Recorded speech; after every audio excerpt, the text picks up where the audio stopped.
बच्चों, पिछले वीडियो में हम लोगों ने नेपोलियनिक कोड या सिविल कोड ऑफ 1804 को डिस्कस किया था।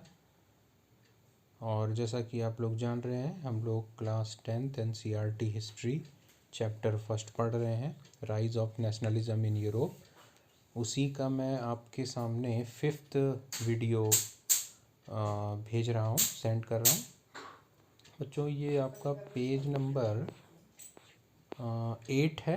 पेज नंबर 8 को पढ़ेंगे और हमारा हेडिंग है the making of nationalism in Europe.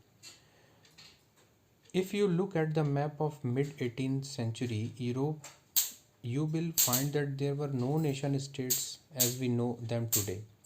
अगर आप मिड 18th सेंचुरी यानी 1750 के आसपास यूरोप के मैप को देखोगे तो आपको ये पता चलेगा कि जो आज का आप यूरोप देखते हो बच्चों, इटली, ऑस्ट्रेलिया, जर्मनी, ठीक है, इस तरह से आप बहुत सारे देश देखते हैं, यूनाइटेड किंगडम, ठीक है। तो ऐसा नहीं था यूरोप उस समय, ऐसा नहीं था 1750 के आसपास।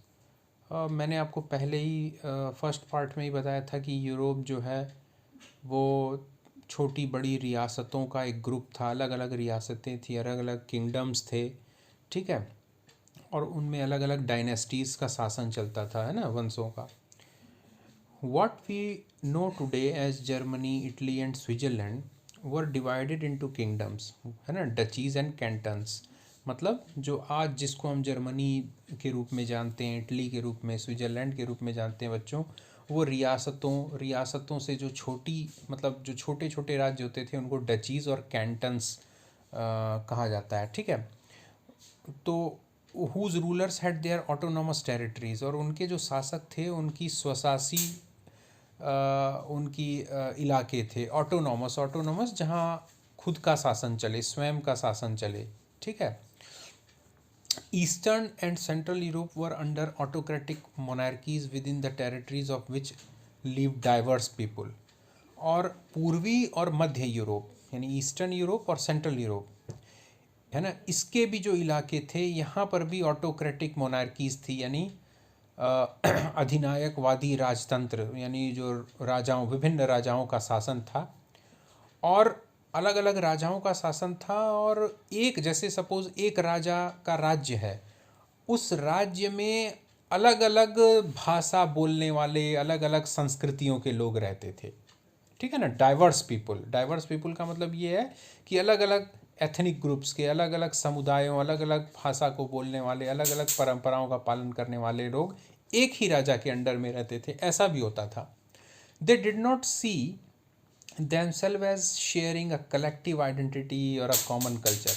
और वो जो लोग रहते थे, वो लोग इस बात पर कभी भी सहमत नहीं होते थे कि जो एक राज्य में, एक किंगडम में जो ढेर सारे अलग अलग एथनिक ग्रुप्स के लोग जो रह रहे हैं, उनकी कोई सामूहिक पहचान है या उनका कोई सामूहिक एक समान उनकी संस्कृति है। मैंने पहले ही बताया, अभी पिछली लाइन में बताया कि वो लोग अलग अलग संस्कृतियों के लोग थे, लेकिन मजबूर थे कि उनका राजा एक ही था। Often they even spoke different language, और अक्सर वो अलग अलग भाषाएं बोलते थे। And belong to different ethnic groups, और बताया ना मैं, अलग अलग समुदायों से, अलग अलग परंपराओं का पालन करने वाले समूह को के थे वो लोग। अब देखो, अब इसमें इसने एग्जाम्पल समझाया है आगे कि the Habsburg empire that ruled over Austria Hungary for example was a patch work of many different region and people. जैसे उसने एक एग्जाम्पल बताया कि ऑस्ट्रिया हंगरी के इलाके पर जो हैब्सबर्ग एम्पायर था, हैब्सबर्ग साम्राज्य था, उसमें अलग अलग क्षेत्रों के अलग अलग बोलियों, भाषाओं या संस्कृतियों के लोग रहते थे। इट इंक्लूडेड, इसमें क्या क्या इंक्लूड था, क्या क्या शामिल था, the Alpine regions, the Tyrol, Austria and the Sudetenland, है ना, मतलब ये इलाके थे। As well as Bohemia where the aristocracy was predominantly German speaking. Bohemia का इलाका भी इन्हीं में, इस हैब्सबर्ग एम्पायर में ही आता था, जहाँ के एरिस्टोक्रेसी, जहाँ के जो अमीर लोग, संभ्रांत लोग, जो पैसे वाले लोग थे, वो जर्मन स्पीकिंग थे। इट ऑल्सो इंक्लूडेड, और इसी में द इटैल और इसी हैब्सबर्ग एम्पायर में इटालियन स्पीकिंग प्रोविंसेस जैसे लोम्बार्डी और वेनेशिया ऐसा इलाका था जहाँ पर इटालियन स्पीकिंग लोग रहते थे, इटैलिक भाषा बोलने वाले या उस संस्कृति का पालन करने वाले, तो वो भी उसी में हैब्सबर्ग एम्पायर में ही था। इन Hungary half of the population spoke Magyar while other half spoke a variety of dialect.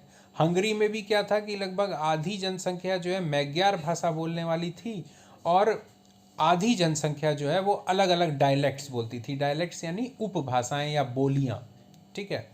In गैलिशिया the aristocracy spoke polish. गैलिशिया में जो एरिस्टोक्रेसी थी यानी जो अमीर लोग थे, पैसे वाले थे, ये ईस्टर्न यूरोप की बात कर रहे हैं हम लोग, है ना, वो लोग पॉलिश लैंग्वेज बोलते थे, जो पोलैंड की लैंग्वेज है आज के डेट में, जो पोलैंड की लैंग्वेज है पॉलिश बोलते थे।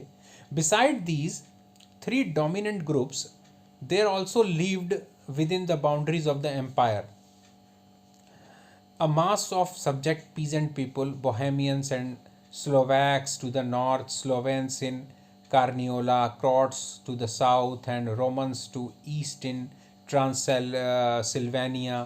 ठीक है, मतलब ये इसने एग्जाम्पल दिया है कि अलग अलग डोमिनेंट ग्रुप्स जो है, अलग अलग ग्रुप्स जो है, अलग अलग जो उसके एम्पायर, जो हैब्सबर्ग एम्पायर है उसकी बाउंड्रीज पे, उसकी सीमाओं पर अलग अलग किसान समूहों के लोग रहते थे। ठीक है, स्लोवेन समुदाय के लोग कार्नियोला में रहते थे। स्लोवाक जो है वो Bohemian and Slovak to the north, ये नॉर्थ में रहते थे। क्रोट्स जो है वो साउथ में रहते थे।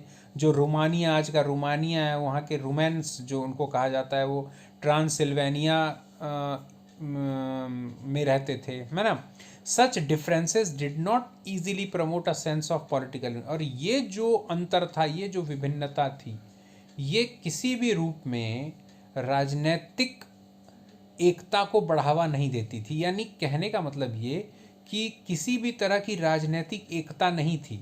अलग अलग समुदायों और अलग अलग संस्कृतियों का पालन करने वाले लोग थे जो किसी भी रूप में एक नहीं थे। द